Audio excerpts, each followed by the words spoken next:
Hi, good morning, Naledi. Well, it is a full Vaal River that we are seeing here at Douglas. Of course, Douglas just about 20 kilometers from here, we have the confluence of the Vaal and the Orange River. So all the water from the Orange River and all the water from the Vaal River are coming together here already. Just the water from the Vaal River flowing at 3,600 cubic meters per second, and that, I must say, is a lot of water already flowing past here at Douglas, and of course then taking that water together into the confluence, joining the Orange River, and of course then flowing down towards the lower Orange River region, which is the Uppington area, Kamos area, and to the Ograbis area, which I understand is also flooding at the moment.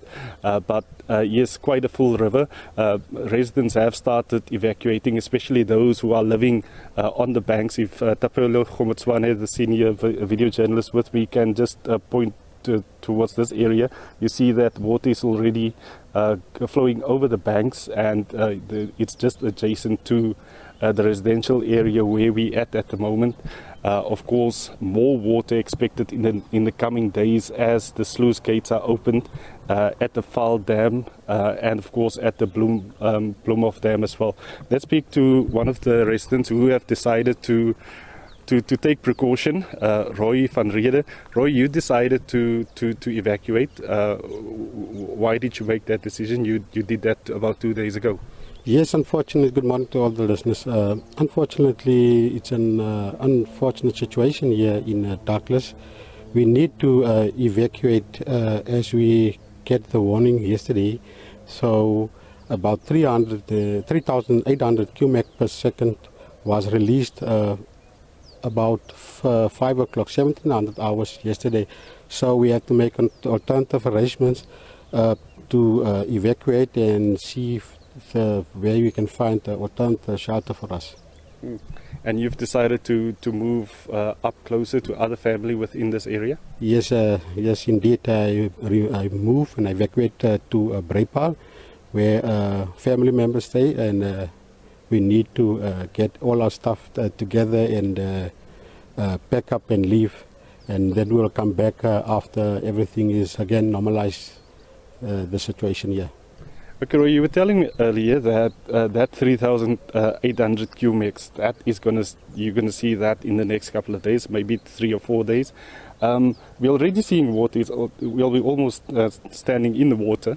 When that 3,800 cubics per second come, where will it be? I'm not familiar with the area for the couple of decades, but through my previous knowledge, when it's going to move across this tree, then that will be definitely in our buildings here, in the houses. So it can, from that side of the river up to here, that's about 50 meters into residential areas.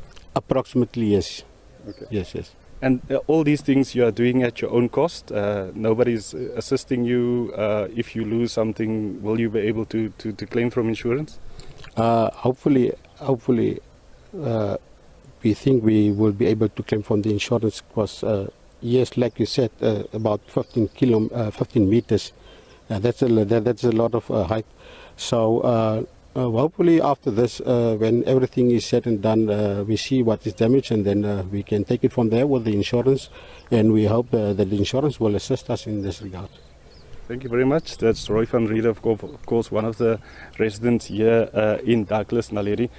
He made the decision about 2 days ago to evacuate his place. He showed us his house earlier, and all the furniture is certainly gone. His family has been moved to relatives who live on higher ground. But that is the story here for the next couple of days. People close to the river will have to move. He's saying that at least 50 meters, that 3,800 cubics per second will reach about 50 meters into residential area. That is, if they are lucky, it might be more. Yeah. Tell me this, Ulrich. I mean, we certainly have talked about those that are deciding to evacuate. Are we seeing any presence from officials in the area wanting to give some sort of assistance to residents? We haven't. We have seen bakkies coming towards this area to trying to help evacuate people. We're not sure if that is from the local authorities. We have been trying to get in touch with local authorities, and we will keep trying to speak to them while we are here throughout the day. But for now, we have seen some sort of assistance being given to residents here. We're just not sure if it is from the local municipality or local authorities. Naledi.